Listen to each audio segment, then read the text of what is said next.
Hi, this is Pastor David Bond at St. John Lutheran Church in Cyprus. Actually, I'm in my home right now for the 5 o'clock devotion and prayer. I want to share with you this passage from Psalm 131. Lord, my heart is not proud.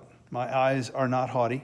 I don't concern myself with matters too great or too awesome for me to grasp.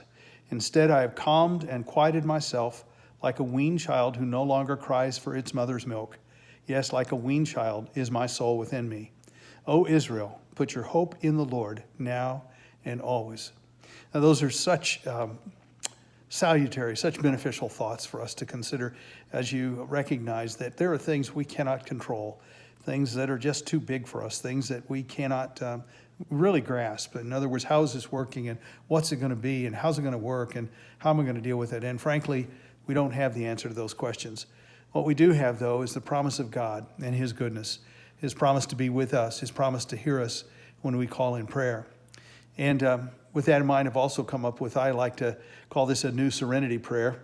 I learned this from somebody else recently, and I think it's a worthy way to also think about dealing with these times. Lord, grant me the serenity to accept the things I cannot plan, the courage to plan the things I can, and the wisdom to know the difference. As you think about that, I would like to offer this prayer that was originally given by Dr. Cameron Wiggins Bellum, a pastor of Woodhaven Baptist Church in Seattle, Washington. It was shared recently by Reverend Dr. Jerry Kieschnick, President Emeritus of the Lutheran Church Missouri Synod. It's a beautiful thought, and I want to pray this with you now. May we, who are merely inconvenienced, remember those whose lives are at stake. May we, who have no risk factors, remember those most vulnerable. May we, who have the luxury of working from home, remember those who must choose between preserving their health or making their rent. May we, who have the flexibility to care for our children when their schools close, remember those who have no options. May we, who have had to cancel our trips, remember those who have no safe place to go. May we, who are losing our margin money in the tumult of the economic market, remember those who have no margin at all. May we, who settle in for a quarantine at home, remember those who have no home. During this time when we cannot physically wrap our arms around each other, let us yet find ways to be the loving embrace of God to our neighbors. Amen. That's a wonderful prayer.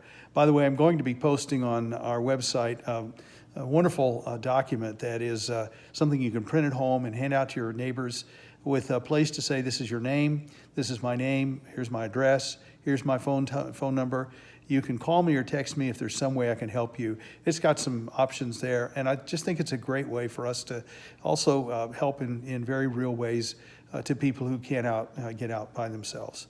So with that in mind, I want to offer you this final blessing and then an announcement. The Lord bless you and keep you. The Lord make His face shine on you and be gracious to you. The Lord look upon you with favor and give you peace. Amen.